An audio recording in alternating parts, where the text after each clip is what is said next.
Every legend needs an ending. For years, it looked like Lionel Messi's international story might end without one, without the one trophy that mattered more than all the others combined. Then, in the span of 18 months, everything changed. This is the story of how the most decorated player in football history finally became a world champion, and how even now the story still isn't quite finished. This is part 5, the finale, July 10th, 2021. The Copa América final held fittingly at Brazil's own Maracanã stadium. Argentina against host nation Brazil, the exact team that had beaten Messi in his very first major final back in 2007. This time, a single goal from Angel Di Maria in the first half was enough. Argentina won 1-0. For the first time in his career, at 34 years old, Lionel Messi lifted a major trophy in Argentina's colors. 14 years of finals, 14 years of near misses, tears, and an entire country's mounting frustration. All of it lifted in a single moment on a pitch in Rio. Teammates lifted him onto their shoulders. Commentators around the world struggled to find new words for a moment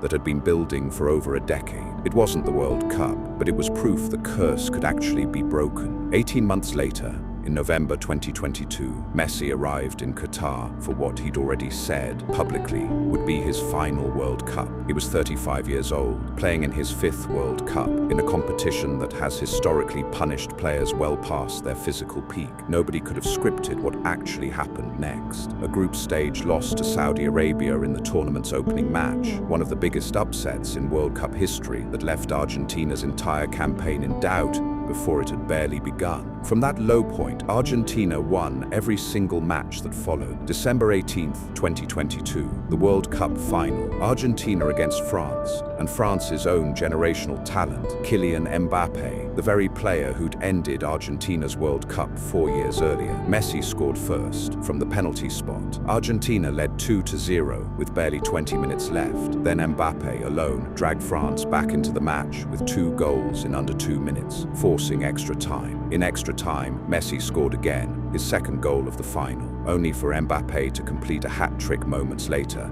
and send the match to penalties. It's widely considered one of the greatest World Cup finals ever played. After Argentina's goalkeeper, Emiliano Martinez, made a crucial save, Gonzalo Montiel converted the decisive penalty. Argentina won the shootout 4-2. For the first time since Diego Maradona in 1986, Argentina were world champions. Moments after the final whistle, Messi was handed a golden bisht, a traditional Qatari cloak, before lifting the World Cup trophy itself, an image that instantly became one of the most iconic photographs in the sport's history. He finished the tournament with 7 goals and 3 assists, earning the Golden Ball as the competition's best player, becoming the first man ever to win that award twice. The comparisons to Maradona that had followed him his entire career finally had an answer. Messi now had the one thing Maradona had that he didn't. The following October, in Paris, Messi won his 8th Ballon d'Or, extending his own record to a margin no other player in history has ever approached. 3 months earlier, he'd left Paris Saint-Germain and signed with Inter Miami in Major League Soccer, immediately leading them to their first ever trophy, the League's Cup, in his very first weeks with the club. It's worth pausing here to actually take in the scale of what this one career adds up to. A boy who was told at 5 years old he was too small to play. A teenager whose own growth had to be paid for by a napkin contract. A player who cried through a homesick first year in a foreign country, then broke almost every scoring record his sport had ever kept. A national team career that looked for years like it might be defined entirely by heartbreak,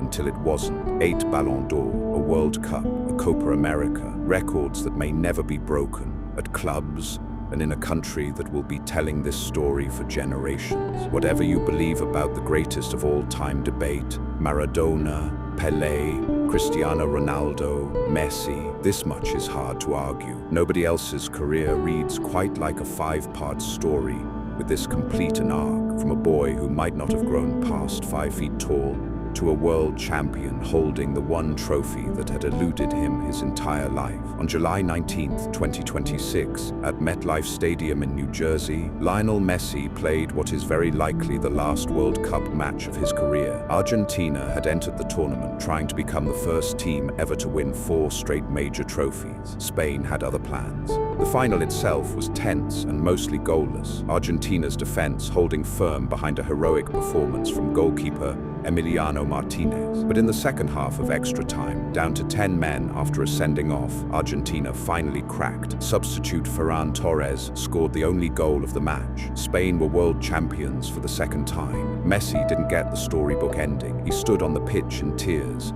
collecting a runner-up's medal instead of a trophy, in what may have been his final act in an Argentina shirt. And yet, that's precisely why this story never needed a perfect final chapter to be the greatest career the sport has ever seen. This is a man who was told at 5 years old he was too small to play, who needed a napkin contract just to afford the treatment that let him grow, who cried through a lonely first year in a foreign country, then rewrote what was statistically possible in football, who lost 4 finals in a row and still found a way back from the lowest point of his career, who finally got his World Cup in 2022 after everything. One more loss at 39 years old at the very end. That doesn't undo any of it. If anything, it's a fitting final scene. Even now, still fighting, still exactly the same relationship with this game that defined him from the very beginning. Close, far, heartbroken, triumphant, and never, not once, walking away without giving it everything. Thank you for following this 5-part journey with us. If this series meant something to you, let us know in the comments which chapter hit hardest, and subscribe for whatever Messi does next.